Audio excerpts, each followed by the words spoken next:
Ele é digno de toda a honra.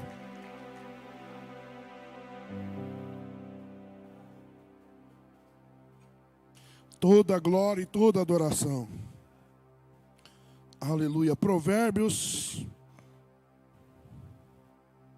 capítulo 3 e Provérbios, capítulo 11. Nós vamos meditar nessa noite.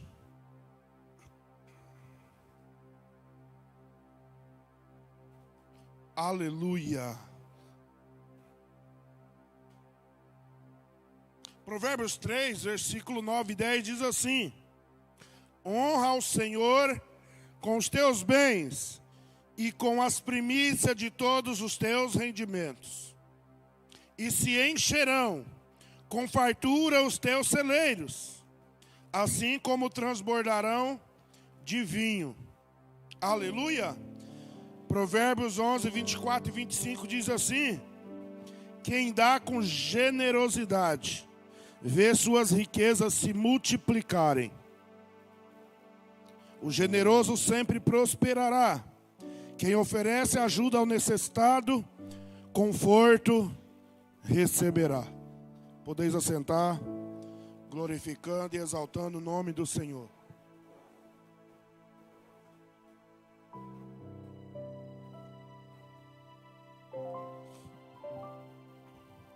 Irmãos, de 2007 para cá, eu tenho pautado a minha vida em um versículo-chave na Bíblia Sagrada, que se encontra em Mateus 6:33. E o que diz Mateus 6:33? Mateus 6 é riquíssimo, mas quando chega no 33, ele é objetivo. Ele fala para nós o seguinte: Mateus 6 ele vem falando que as ervas do campo, elas não trabalham, e mesmo assim elas se vestem melhor do que Salomão se vestiu. Eles falam que as aves que não semeiam, mas eles não ficam sem comer o fruto da terra. E aí Deus vem trazendo alguns questionamentos. Por que nós temos nos preocupado com o que comer, com o que beber, com o que vestir? Se Ele faz isso com as ervas, que hoje está viva, amanhã é cortada, murcha, seca e vai para o fogo. Se Ele faz isso com as aves do céu, o que Ele poderia fazer conosco? Mas aí quando chega no 33, Ele fala assim para nós: buscar em primeiro lugar o reino de Deus e a sua justiça, e as demais coisas vos serão acrescentadas. E aí, quando eu pautei a minha vida nesse capítulo, o que eu entendi logo de cara? Eu falei, aqui, Jesus estava dando os ensinamentos básicos para os seus apóstolos. Era a escolinha bíblica básica. Era o início de tudo. E aí eu olhei para mim, batizado nas águas desde de 1996, e não cumpria coisas básicas. Aí eu falei, peraí, deixa eu tentar obedecer isso aqui, eu acredito que vai dar certo. Isso aqui é o básico, que todo cristão tem que seguir, tem que obedecer, tem que praticar. E eu comecei a praticar essas coisas básicas na minha vida. E Deus começou a prosperar na minha vida, tanto ministerialmente, quanto nos meus sonhos. Eu desde criança eu tinha um sonho de ir em Israel. Mas as nossas condições, irmãos, era caótica. Sabe, não tinha nexo o que eu vivia e o que eu sonhava. Aí um dia eu estava lá, capinando uma lavoura de arroz. Para quem não sabe, nós já plantamos arroz na matraca. Cortei com cutelo, fazia as pias, que ia de uma parede na outra assim, aquelas pias de arroz com palha. Deixava secar, quando estava bem seco, fazia um giral, e aí nós batíamos o arroz com a lona embaixo, aí juntava aquele arroz, ensacava e levava para a tuia. Aí toda noite, toda tarde, quando chegava da roça, nós tínhamos uma tarefa: tratar dos porcos, apartar bezerro e ir lá socar arroz no pilão para garantir o almoço e a janta do outro dia. Então essa tarefa a mãe não fazia, nós tínhamos que fazer. Socar arroz no pilão. Então, eu passei por todo esse processo, fui criado na roça.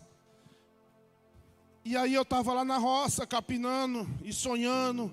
Aí eu vi um avião que passava e deixava uns rastros de fumaça. E aí, aquele sonho de criança, eu falei, um dia eu quero voar. Nem voar eu falei errado. Falei, um dia eu quero andar num negócio desse aí. Aí meu pai falou para mim assim, meu filho, eu tenho preocupação com você. Esses dias você estava lá lendo a Bíblia, olhando aqueles mapas, falando que quer ir lá andar onde Jesus andou. Agora você já quer andar num trem desse aí.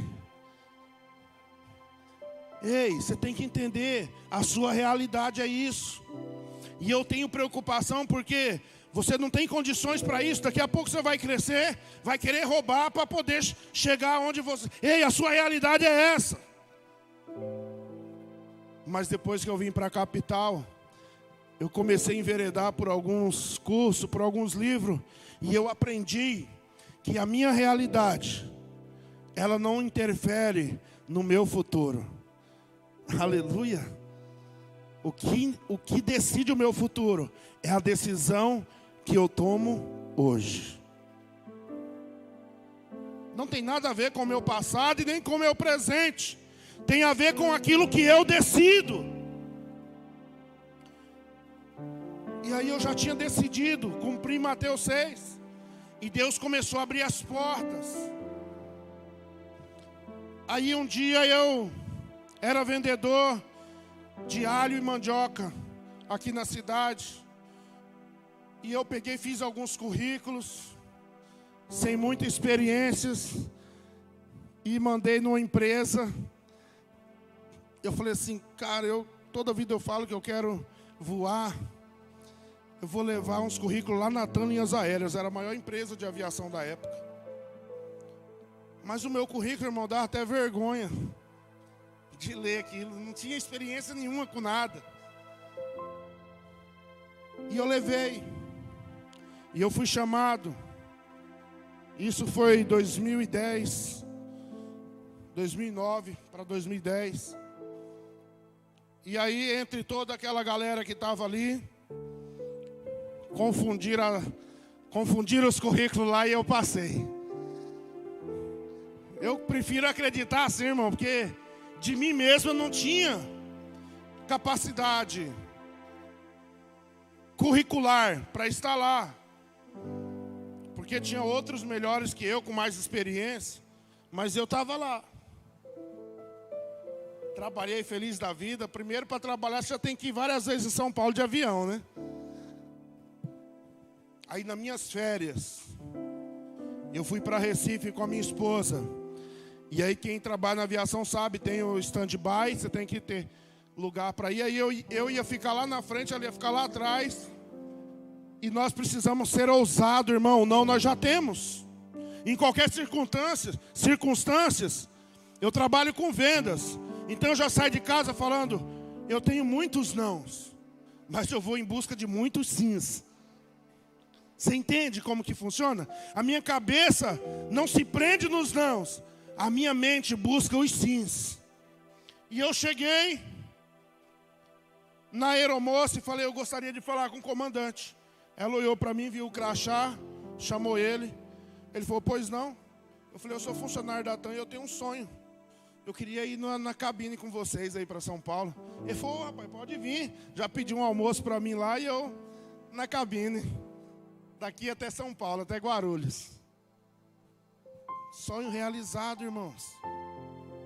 Ousadia. E aí, quando nós viemos de férias de Recife, já planejando as outras férias, aí você imagina, né?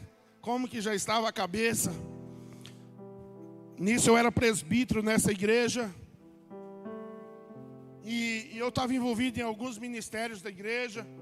Quando eu cheguei lá, que olhei a minha escala, eu estava escalado para trabalhar das 3 horas da tarde até a meia-noite. Aquilo entristeceu meu coração. E eu fui moribundo para casa, emburrado, beiçudo.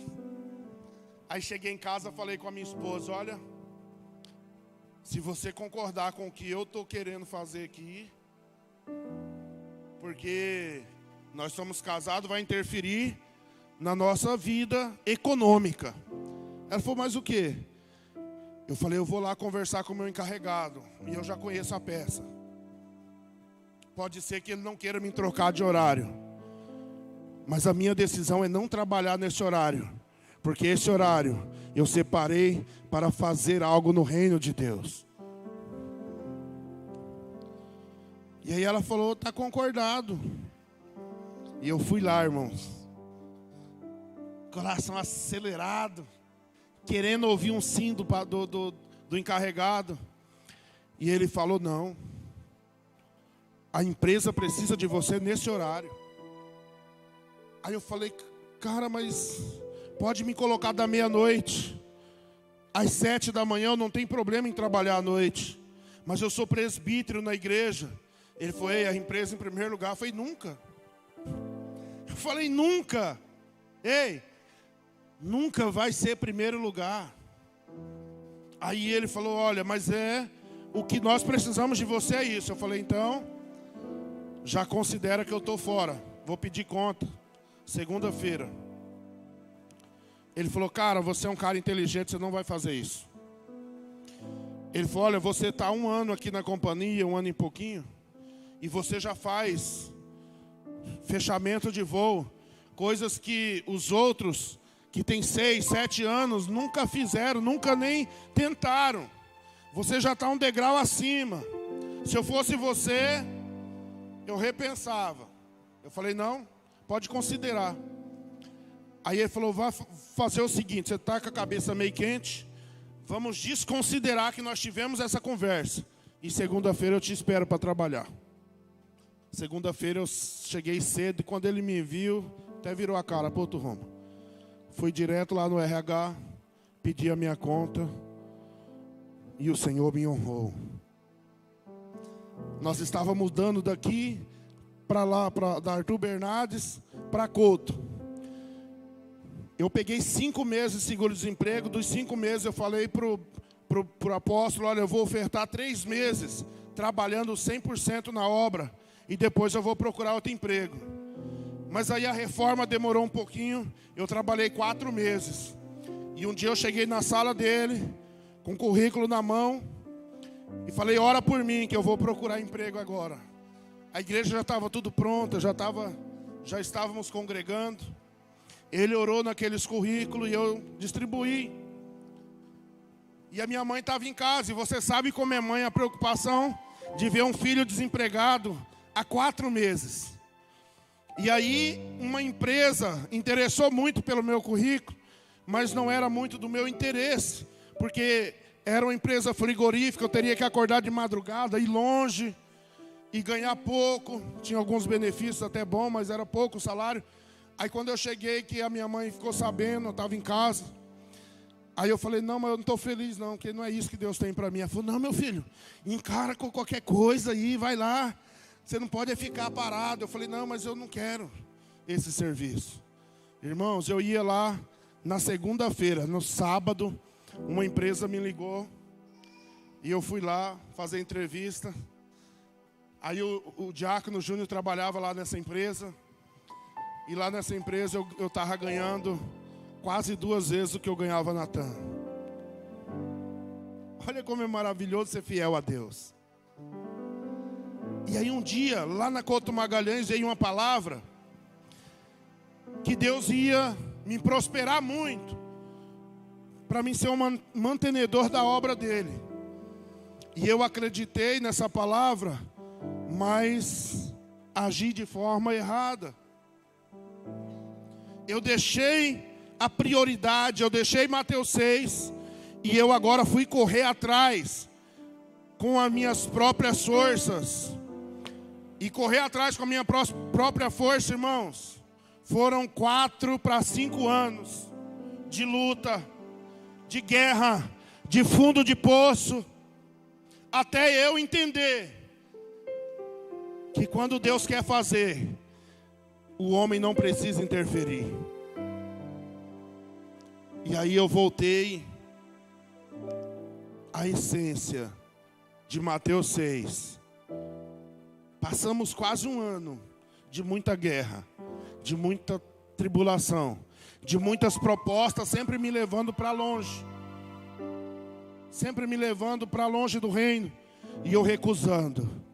E aí Deus começou a abrir as portas e prosperar.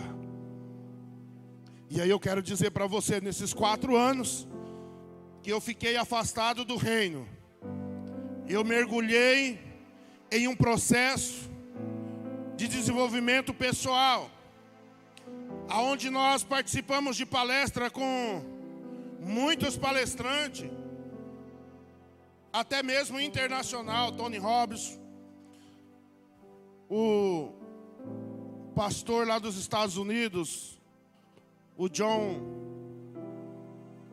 esqueci o nome dele agora aqui, mas um cara que fala muito de liderança. Participamos muitos cursos com Ali Badawi, com o Wendel Carvalho e com os top do Brasil. E o que eu descobri em tudo isso? Todos eles falam de riqueza e prosperidade. Só que todos eles falam de algo que está aqui dentro da Bíblia Sagrada. Todos eles falam de princípios espirituais quando vai falar em prosperidade. Não tem como eu prosperar se eu não contribuir. Não tem como eu prosperar se eu não plantar. Se eu não pegar uma porção daquilo que chega na minha mão e compartilhar com o meu irmão. Se eu não pegar 10% daquilo que vem na minha mão e dizimar ao Senhor. Não existe prosperidade sem princípios espirituais. E você pode rodar o mundo todo. O mundo todo. John Maxwell fala disso. Anthony Robbins fala disso. Eu fiz 2 formações em coach, diferentes uma da outra, uma na Slack, a outra aqui em Cuiabá. E tudo quando vai falar de prosperidade, fala desse princípio, não fala, pastor Márcio? Então, o que nós vemos?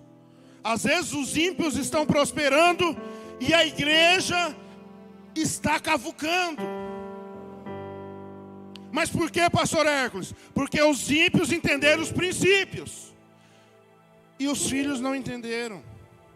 E deixa eu falar para você, Deus não é fiel a mim e nem a você. Se engana quem pensar que eu sou filho, Deus vai ser fiel a mim. Não. Ele é fiel à tua palavra. Independente de quem cumprir ela, vai ser beneficiado. E por isso nós estamos aqui em Provérbios. E aí eu quero ressaltar o que o pastor Márcio pregou aqui esses dias sobre Salomão. Salomão foi o rei mais inteligente, mais sábio que Deus deu para ele. Conhecimento e sabedoria. E muitas riquezas. E ele deixa esses princípios para nós. Lá em Provérbios 3, 9 e 10, ele fala diretamente de honrar ao Senhor. Como que honra ao Senhor? Dizimando e ofertando. Ele fala: honra ao Senhor com todos os teus bens e com as primícias dos teus rendimentos, e se encherão com fartura os teus celeiros, assim como os transbordarão de vinho. E lá em Provérbios 11, 24 e 25, o mesmo Salomão, ele fala: quem dá com generosidade vê suas riquezas se multiplicarem. Quem dá com generosidade, irmãos, vê suas riquezas se multiplicarem. O generoso sempre prosperará. Quem oferece ajuda ao necessitado, conforto receberá. Se levanta nessa noite. Aleluia. Vamos praticar esse princípio e vamos ser o povo mais próspero da terra. Aleluia. Quantos creem nisso? Deus tem uma palavra sobre essa igreja, e a palavra é que desse lugar, pastor, mas esse lugar tão pequenininho, desse lugar sairão os maiores dizimistas da igreja. Não, você não entendeu. Desse lugar sairão os maiores dizimistas da igreja. Aleluia. Você está aí? Eu estou aqui, querendo receber. Aleluia. Quanto louvor e adora ao Senhor juntamente conosco, nós vamos adorar Ele com as nossas primícias, com os nossos dízimos e com as nossas ofertas. Aleluia, Deus, em nome de Jesus. Pai, aqui, Pai, nesses envelopes, ó Deus, Pai, nós consagramos, Pai, a vida de cada irmão, de cada irmã na Tua casa, Pai. Sejam eles, Deus, dizimista ou ofertante dessa noite. Pai, que essa palavra seja ligada, Pai, sobre a vida deles. Venha trazer, Pai, habilitações espirituais, para que Teus filhos, Pai, venham prosperar, Senhor, em tudo aquilo que eles puserem às Tuas mãos. Deus querido, que o Senhor venha, Pai, surpreendê-los, ó Deus, com abundante chuva de bênçãos, Pai.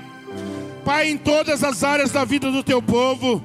Na área financeira, na área, Senhor, da saúde, da conjugal, Senhor. Pai, nós abençoamos, repreendemos, Pai, o devorador, repreendemos o migrador, repreendemos o cortador. Deus, e declaramos que eles, Pai, serão os maiores dizimistas da Tua igreja. Pai, que esse dízimo e essa oferta, Senhor, venha se multiplicar para atender a demanda da Tua casa, ó Deus. E assim nós Te agradecemos, em nome de Jesus. Aplauda bem forte ao Senhor. Aleluia.